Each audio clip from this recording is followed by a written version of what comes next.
दोस्तों, हमारी जिंदगी में कई बार हम खुद को एक मुश्किल घड़ी में पाते हैं। कई बार हमें बड़े फैसले लेने पड़ते हैं, लेकिन हमें यह नहीं पता होता कि वो सही है या गलत।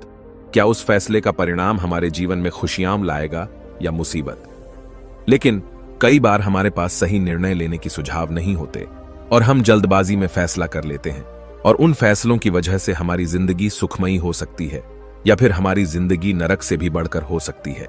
इसलिए सही फैसला लेने की क्षमता हमारे जीवन में सफलता हासिल करने के लिए आवश्यक है। तो चलिए आज की इस बोध कहानी के माध्यम से जानते हैं कि जीवन में सही फैसले कैसे लिए जाएं, और यह भी कि सही निर्णय लेने के तरीका कौन सा है। तो बिना किसी देरी के कहानी शुरू करते हैं। दोस्तों, कई साल पहले की बात है। एक छोटे से राज्य में एक बौद्ध भिक्षु निवास कर रहे थे, जिन्हें सभी जगहों पर उनके ज्ञान के बड़े चर्चे थे। वह बौद्ध भिक्षु बहुत ज्ञानी थे। उनके पास लोग बहुत दूर दूर से आते थे ताकि वे उनसे अपनी समस्याओं का समाधान प्राप्त कर सकें। उनके पास कोई भी कैसी भी समस्या लेकर क्यों ना आए, वह समस्या का समाधान अवश्य करते थे। जब भी वह किसी की समस्या सुनते तो उस समस्या को बड़े ही ध्यान से सुनते समझते, उसमें लीन हो जाते और उसके बाद कुछ देर के लिए वह आंखें बंद करते और समस्या के बारे में अच्छे से सोच विचार करते और उसके बाद उसका समाधान देते। ऐसे में कोई भी व्यक्ति उनके बारे में केवल एक ही बात सोचता था, शायद इन साधु के पास कोई ऐसी चमत्कारिक शक्तियां हैं जिससे ये समाधान पूछते हैं और उसके बाद हमें वह समाधान बताते हैं। एक बार एक युवक ने उन महाराज से यह पूछ भी लिया। उस शिष्य ने पूछा, क्या आपके पास ऐसी कोई चमत्कारी शक्तियां हैं जिसके कारण आप हमारी समस्याओं का समाधान करते हैं, या आपके पास ऐसी कोई दिव्य दृष्टि है जिससे आप हमारी समस्याओं का समाधान खोज पाते हैं।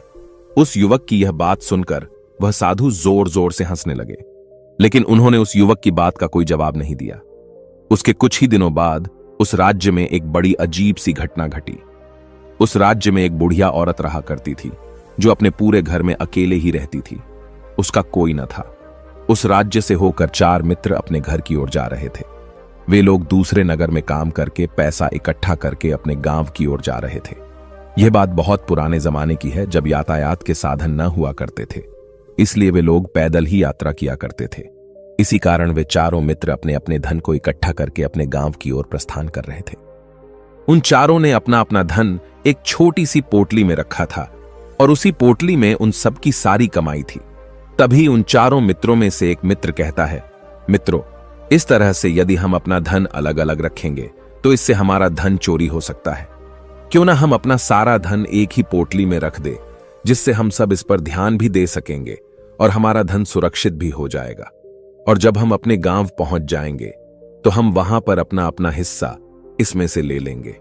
उन तीनों मित्रों ने उस युवक की बात मान ली और वे सभी मिलकर अपना धन एक ही पोटली में रख देते हैं और वे सभी मिलकर अपने गांव की ओर आगे बढ़ते हैं। चलते चलते काफी समय बीत चुका था और अब रात्रि होने वाली थी। तभी आगे चलकर रास्ते में उन्हें एक घर दिखाई दिया जहां पर एक बूढ़ी औरत रहा करती थी। रात्रि का समय भी हो चुका था और उन चारों मित्रों को रात रुकने के लिए कोई न कोई जगह की आवश्यकता भी थी। ऐसे में उन चारों ने मिलकर यह योजना बनाई कि वे लोग आज रात इसी घर में ठहरेंगे। इसलिए वे चारों लोग उस घर की ओर आगे बढ़ते हैं। उस घर का दरवाजा खटखटाते हैं। तभी सामने से एक बूढ़ी औरत दरवाजा खोलती है और उन चारों मित्रों में से एक मित्र हाथ जोड़कर उस बूढ़ी औरत से कहता है, माता जी, हम अपने गांव की ओर जा रहे थे, लेकिन यहां रास्ते में ही रात हो गई और अब हम इतनी रात में सफर नहीं कर सकते। इसलिए हमारी आपसे विनती है कि हम आपके यहां पर एक रात रुकना चाहते हैं। कल सुबह होते ही हम यहां से चले जाएंगे।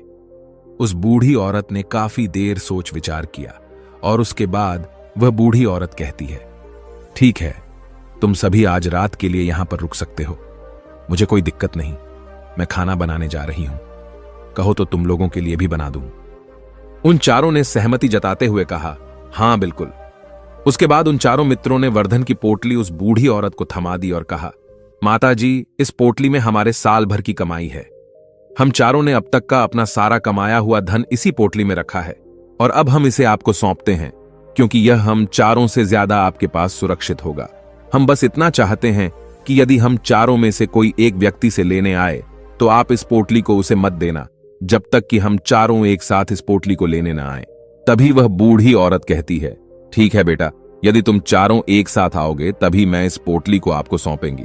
और वैसे भी आप लोग तो सुबह यहां से चले जाने वाले हैं, मैं आपको सुबह ही यह पोटली थमा दूंगी। वह धन की पोटली उस बूढ़ी औरत को थमाकर चारों मित्र निश्चिंत हो जाते हैं कि अब उनका धन सुरक्षित है, और वे लोग खाना खाकर सो जाते हैं। अगली सुबह जब वह चारों उठते हैं तो सभी लोग अपनी आगे की यात्रा के लिए तैयारियां शुरू कर देते हैं। उन चारों नौजवानों में से एक नौजवान थोड़ा सा बदमाश था। वह अपने उन तीनों मित्रों से कहता है, भाइयों, इस बूढ़ी औरत ने हमारी रात भर खातिरदारी की है, हमें अच्छा भोजन खिलाया, सोने के लिए अच्छी जगह दी, रात भर यहां सर छुपाने के लिए एक अच्छा मकान दिया, और हमने अब तक उसके लिए कुछ नहीं किया। वह बूढ़ी औरत अकेले ही खेतों में काम कर रही है। क्या हम सभी यहां से जाने से पहले इस बूढ़ी औरत की मदद नहीं कर सकते? उस बदमाश नौजवान ने मन ही मन यह योजना बना ली थी कि वह किसी तरह से भी उस बुढ़िया से पोटली हासिल करके ही रहेगा। बाकी के तीनों मित्र उसकी बातों में आ जाते हैं और वे सभी मिलकर उस बुढ़िया की मदद करने, अर्थात खेतों में काम करने के लिए चल पड़ते हैं। वे सभी मिलकर खेतों का काम कर ही रहे थे कि तभी वह बदमाश नौजवान अपने बाकी तीनों मित्रों से कहता है, मित्र, मुझे जोरों की प्यास लग गई है, मैं जरा उस बूढ़ी औरत से पानी मांग कर लाता हूं। वह बाकी मित्र भी अब काफी थक चुके थे, उन्हें भी जोरों की प्यास लगी थी, इसलिए वह तीनों मित्र उसे वहां से जाने की अनुमति दे देते हैं। जैसे ही वह बदमाश उस बूढ़ी औरत के पास पहुंचता है, वह उस बूढ़ी औरत से कहता है, माताजी, अब हम यहां से जा रहे हैं, कृपया करके हमारे धन की पोटली हमें वापस दे दें। इस पर वह बूढ़ी औरत कहती है, नहीं नहीं, जब तक तुम चारों एक साथ ना हो तब तक मैं वह पोटली किसी को नहीं दे सकती। तुम्ही ने तो कहा था कि जब तक हम चारों एक साथ ना हो तब तक यह पोटली किसी को नहीं देनी है। तभी वह बदमाश उन तीनों की तरफ इशारा करते हुए कहता है, लाऊं। उन तीनों ने सोचा कि हमारा मित्र हमारे लिए पानी लाना चाहता है, इसलिए वह हमसे आज्ञा मांग रहा है। तभी उन तीनों मित्रों ने इशारे में उस युवक से कहा, हां हां ठीक है, ले आओ। ये देख उस बुढ़िया को यह लगने लगा कि अब ये चारों यहां से जा रहे हैं और यह अपनी पोटली मांग रहे हैं, इसलिए उस बुढ़िया ने वह कोट लाकर उस बदमाश के हाथों में रख दी और वह बदमाश उस पोटली को लेकर वहां से चला गया और बाकी के तीनों मित्र अपने खेत के काम में व्यस्त हो जाते हैं। कुछ देर के बाद जब वह तीनों खेत का काम करके वापस लौटते हैं और बुढ़िया से कहते हैं, माताजी, हमारा मित्र जो यहां पानी पीने आया था वह कहां गया? इस पर वह बुढ़िया कहती है, क्या वह पानी पीने आया था? पर वह तो कह रहा था कि हम चारों जा रहे हैं, कृपया करके हमारे धन की पोटली हमें थमा दे। तब तीनों बड़े आश्चर्य होकर उस बुढ़िया से कहते हैं, माताजी, हमने भला कहां वह पोटली मांगी थी? हमें तो प्यास लगी थी और हमने पानी के लिए इशारा किया था। तभी बूढ़ी औरत उन तीनों से कहती है, परंतु अब तो वह पोटली लेकर जा चुका है। तभी वह तीनों मित्र सर पकड़कर रोने लगते हैं और कहते हैं, माताजी, उसमें हमारा सारा कमाया हुआ धन था जो वह अकेले लेकर भाग चुका है। हमने तो आपको कहा था कि जब तक हम चारों एक साथ ना आए तब तक आपको वह पोटली किसी को नहीं देनी है। फिर आपने ऐसा क्यों किया? इसमें आप ही की गलती है। हमने आपको उस पोटली की हिफाजत के लिए रखा था और आपने उसे एक ऐसे आदमी के हाथों में दे दिया जिसने हमारा सारा धन हमसे लूट लिया। हम बर्दाश्त नहीं करेंगे। हम राजा के पास जाएंगे और राजा से आपकी शिकायत करेंगे, न्याय की मांग करेंगे। अब तो इस बात का राजा ही फैसला करेंगे। तीनों नौजवान क्रोधित होकर राज दरबार में पहुंच जाते हैं और अपनी सारी समस्या उन राजा को बता देते हैं। जब वह राजा उन तीनों नौजवानों की बात ध्यानपूर्वक सुनता है तो वह तुरंत ही उस बुढ़िया को राज दरबार में पेश होने का आदेश देता है। राजा के आदेश पर राजा के सैनिक तुरंत ही उस बूढ़ी औरत को राज दरबार में पेश करते हैं और राजा भरी दरबार उस बूढ़ी औरत को दोषी करार कर देता है और कहता है, तुम्हें वह पोटली उस अकेले व्यक्ति को नहीं देनी चाहिए थी। जब उन्होंने तुमसे कहा था कि जब तक वह चारों एक साथ उस पोटली को लेने ना आए तब तक तुम्हें वह धन किसी को नहीं देना चाहिए था। इसमें तुम्हारी गलती है और अब तुम्हें इसका हर्जाना भरना होगा।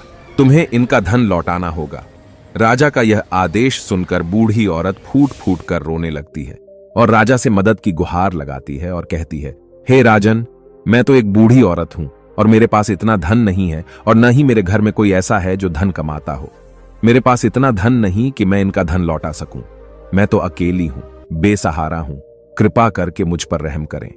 लेकिन राजा उस बूढ़ी औरत की एक नहीं सुनता। वह बूढ़ी औरत रोते हुए अपने घर की ओर जा रही थी। यह सोच रही थी कि आखिर मैं इतना धन कहां से लाऊं कि कैसे मैं उन लोगों का यह धन उन्हें लौटाएंगे। मेरे पास इतना धन नहीं है। मैं क्या करूं, कैसे करूं, कहां से लाऊं इतना धन? यदि मैंने उनका धन नहीं लौटाया तो मुझे राजा मार डालेगा। वैसे भी मेरी ही गलती है। जब उन चारों ने मिलकर मुझसे कहा था कि जब तक हम चारों एक साथ ना आए तब तक वह पोटली किसी को नहीं थमा दी है, फिर भी मैंने वह पोटली केवल उस एक व्यक्ति को थमा दी। इसमें गलती तो मेरी ही है। वह रोते रोते ये सारी बातें सोचते हुए अपने घर की ओर जा रही थी। तभी रास्ते में उस बूढ़ी औरत को वही संत मिले जो उस नगर में किसी भी समस्या का समाधान बड़ी ही सरलता और सहजता से करते थे। उन्होंने उस बूढ़ी औरत से कहा, क्या बात है बेटी, क्यों रो रही हो?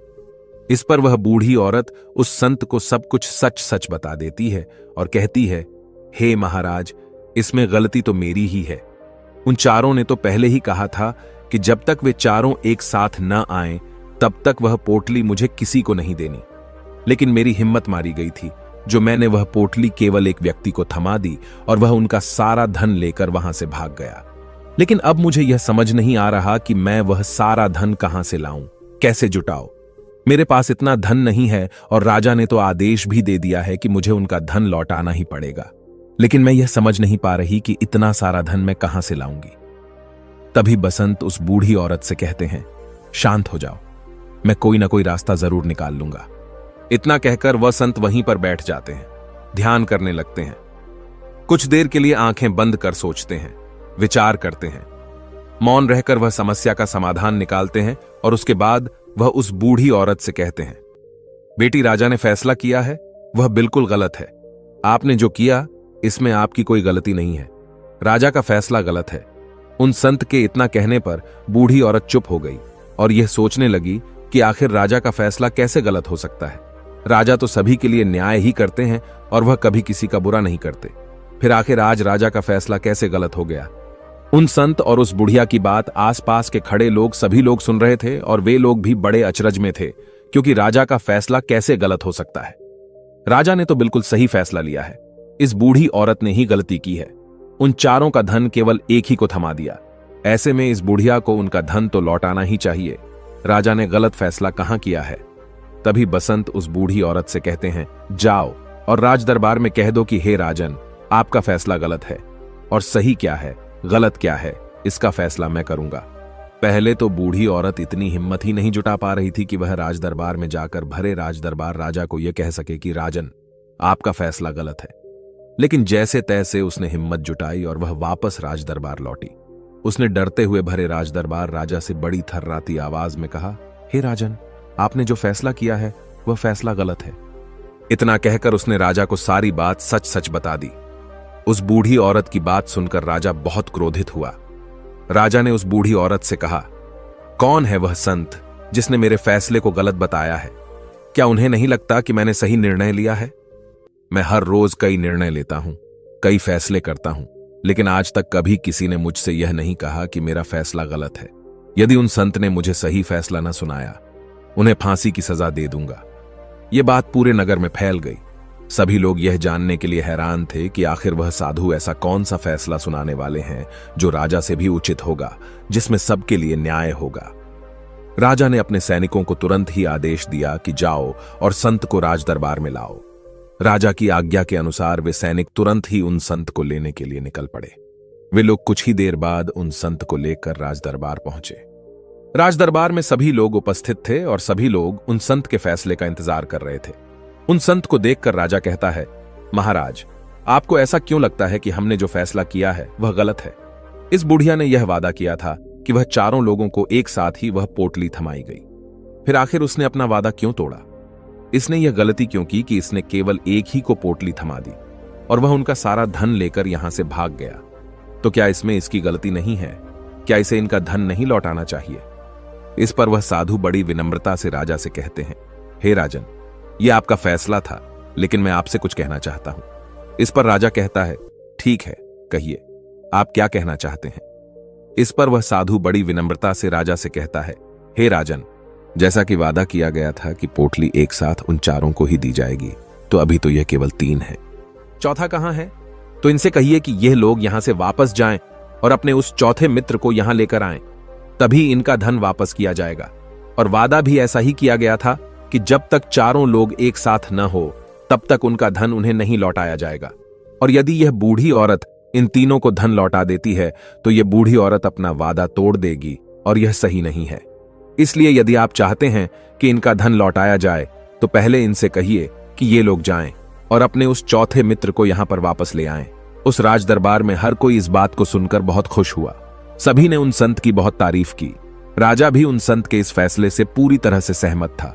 राजा तुरंत ही उन संत के सामने सिर झुका लेता है और हाथ जोड़कर उनसे कहता है, हे महाराज, आपका यह फैसला इतना सही कैसे हो सकता है? आखिरी बात मेरे दिमाग में आई क्यों नहीं? मैंने इस बात को इस तरह से सोचा क्यों नहीं? तभी वह साधु उस राजा से कहते हैं, हे राजन, आपके पास और भी काम होते हैं। आप दिन भर व्यस्त रहते हैं और आपको जल्दीबाजी में फैसले लेने पड़ते हैं। आपने इस मामले को सुना समझा, लेकिन इसे देखने में आप गलती कर गए। इसे आपने केवल ऊपरी तौर पर देखा। आपने इसकी गहराई तक जाने का प्रयास तक नहीं किया। यदि आपने इस मामले की गहराई को देखा होता, समझा होता, तो आप भी इसी नतीजे पर आते। जब तक हम किसी मामले की गहराई तक नहीं जाते तब तक हम उसका सही समाधान नहीं निकाल सकते। लेकिन हम में से अधिकांश लोग तो अपने फैसले केवल जल्दीबाजी में लेना चाहते हैं, भले ही वह मामला कितना भी गंभीर क्यों ना हो। हमें तो बस अपना हक चाहिए, हमारा नाम होना चाहिए, भले ही फैसला हमारे लिए आगे चलकर हमारे लिए नुकसानदायी क्यों ना हो। लेकिन हम तो उस मामले की गहराई तक जाने के लिए सोचते तक नहीं। तभी वह राजा उन संत से कहता है, हे महाराज, क्या आपके पास कोई दिव्य शक्तियां हैं? क्या आपके पास ऐसी कोई चमत्कारिक शक्ति है जिसे आप सवाल करते हैं और बदले में वह आपको जवाब देती है, जिस कारण आप सटीक और सही समाधान बता पाते हैं? राजा की यह बात सुनकर वसंत मुस्कुराने लगे और राजा से कहते हैं, हे राजन, यह सवाल मुझसे कई लोगों ने पूछा है और मैंने कभी किसी का कोई जवाब नहीं दिया। लेकिन आप इस राज्य के राजा हैं, इसलिए मैं आपके इस प्रश्न का उत्तर देता हूं। आप में से कई लोगों को यहां ऐसा लगता है कि मेरे पास कोई ऐसी शक्तियां हैं जिससे मैं बात कर सकता हूं, जिससे मैं कोई भी समस्या का समाधान पा सकता हूं। लेकिन मैं आप लोगों को एक बात सच सच बता देता हूं, मेरे पास ऐसी कोई शक्तियां नहीं हैं। मैं तो केवल हर मामले की गहराई तक सोचता हूं, उस बात पर विचार करता हूं, और जब मैं विचार करता हूं तो मेरे सामने कई सारे समाधान आते हैं, और जो समाधान मेरे सामने आते हैं मैं उन पर भी विचार करता हूं, उनके बारे में भी गहराई तक जाता हूं। और जब मुझे लगता है कि इस समस्या का समाधान यही होना चाहिए, तभी मैं समाधान उस व्यक्ति को देता हूं ताकि वह अपनी समस्या का समाधान कर सके। अब आप ही सोचिए, आप जल्दीबाजी में यह फैसला लेकर इस बुढ़िया का जीवन पूरी तरह से बर्बाद कर देते। हमारा पूरा जीवन केवल एक फैसले पर निर्भर करता है। यदि वह फैसला सही हुआ तो हमारा जीवन अच्छा बन जाएगा, और यदि वह फैसला गलत निकला तो हमारा जीवन नर्क से भी बदतर हो सकता है। इसलिए यदि आप सही और सटीक फैसला लेना चाहते हैं तो आपको मौन रहना सीखना पड़ेगा। मौन रहकर उस पर विचार करना सीखना होगा, क्योंकि हमारे फैसले ही हमारा भविष्य तय करते हैं, हमारी जिंदगी का अगला पड़ाव तय करते हैं। फिर चाहे वह फैसले छोटे हों या बड़े, वे ही हमारी जिंदगी को निर्धारित करते हैं। इसलिए सबसे पहले हमें सही फैसले लेने के लिए मौन रहना सीखना आवश्यक है, उन पर विचार करना आवश्यक है। और जब आप ऐसा करते हैं तो आपके सामने एक ही समस्या के कई सारे समाधान निकल कर आते हैं, और जब आप उन पर गौर करेंगे तो आपको यह समझ में आएगा कि उन फैसलों का समाधान कैसा होना चाहिए, कि समाधान से आपको क्या फायदा होगा और क्या नुकसान होगा। या उस समाधान पर सोच और विचार करने पर ही आप उसे समझ सकते हैं, और तभी आप यह निर्णय भी ले सकते हैं कि क्या यह समाधान उचित रहेगा या नहीं। और यह सब संभव हो सकता है यदि हम कम बोलना शुरू करें।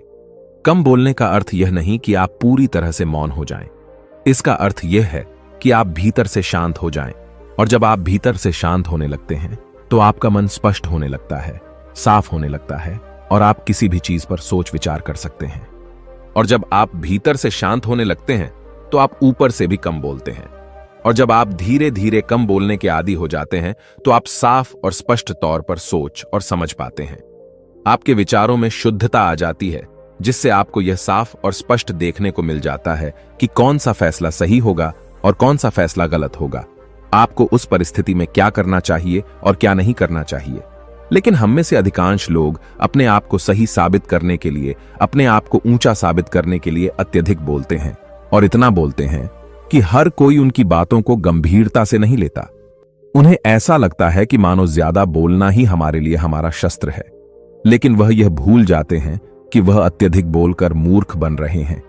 लोग हमारा मजाक बनाते हैं, हमें मूर्ख समझते हैं, हमसे दूर रहने लगते हैं क्योंकि उन्हें हमारी बकबक अच्छी नहीं लगती। लेकिन जब आप भीतर से शांत होने का प्रयास करते हैं और धीरे धीरे भीतर से शांत होने लगते हैं, तो आप खुद ब खुद ऊपरी तौर पर कम बोलना शुरू कर देते हैं। इससे आपके मन में, आपके मस्तिष्क में एक साफ और स्पष्ट विचार उत्पन्न होते हैं और आप अपने आप को साफ स्पष्ट तौर पर समझ पाते हैं, देख पाते हैं आपको कब, क्या, क्यों और कितना बोलना चाहिए, और आपको कब, कैसे, क्यों, किस तरह से कौन सा फैसला लेना सही है या नहीं, यह भी आप अच्छी तरह से समझ और जान पाते हैं। जब आप कम बोलना शुरू करते हैं, तब आप अपने आप को बहुत अच्छी तरह से समझना शुरू कर देते हैं, अपने आप पर अच्छी तरह से विचार करना शुरू कर देते हैं। तब आपको यह बात भी बहुत अच्छी तरह से समझ में आने लगती है कि जो हम बेकार की बकबक करते हैं, उस पर हमारे शरीर की बेवजह ही कितनी सारी ऊर्जा यूं ही व्यर्थ हो जाती है, नष्ट हो जाती है, जिसे हम चाहें तो किसी जरूरी काम में लगा सकते हैं, फैसले लेने में लगा सकते हैं, जिससे हम तनाव मुक्त रह सकते हैं और हमें अच्छी नींद भी आ सकती है। और यदि आप इसी प्रकार सोच विचार कर फैसले लेना शुरू करते हैं, तो आपका मस्तिष्क भी अच्छी तरह से काम करने लगता है और आपका मस्तिष्क पहले से भी ज्यादा और आप इतिहास उठाकर देख सकते हैं। आज तक जो भी लोग महान हैं, जो लोग भी सक्सेसफुल बने हैं, उन लोगों की आदत बहुत कम बोलने की है। उनका पूरा ध्यान केवल अपने लक्ष्य पर होता है और अपना पूरा समय वह अपने लक्ष्य को पाने में ही लगा देते हैं। इसीलिए आपको भी यह आदत अपने जीवन में उतारनी चाहिए। और कम बोलने का अर्थ यह नहीं कि आप ऊपर से कम बोलें, बल्कि आप भीतर से कम बोलिए, भीतर से शांत रहिए। यदि आप रोज इसका अभ्यास करते हैं तो केवल कुछ दिनों में ही इससे होने वाले लाभ आपको आपके सामने नजर आने लगेंगे। दोस्तों, आपने आज के इस वीडियो से क्या सीखा, वह मुझे आप कमेंट में बता सकते हैं। इसी के साथ में उम्मीद है कि आपको आज की वीडियो पसंद आई होगी, तो इस वीडियो को उस इंसान को शेयर करें जिससे यह कहानी सुनने की जरूरत है, और उसी के ठीक बाद चैनल को सब्सक्राइब करें। तो चलिए फिर मिलते हैं ऐसी एक और नई वीडियो में एक नए मैसेज के साथ। तब तक के लिए अपना ख्याल रखें। धन्यवाद और नमो बुद्ध।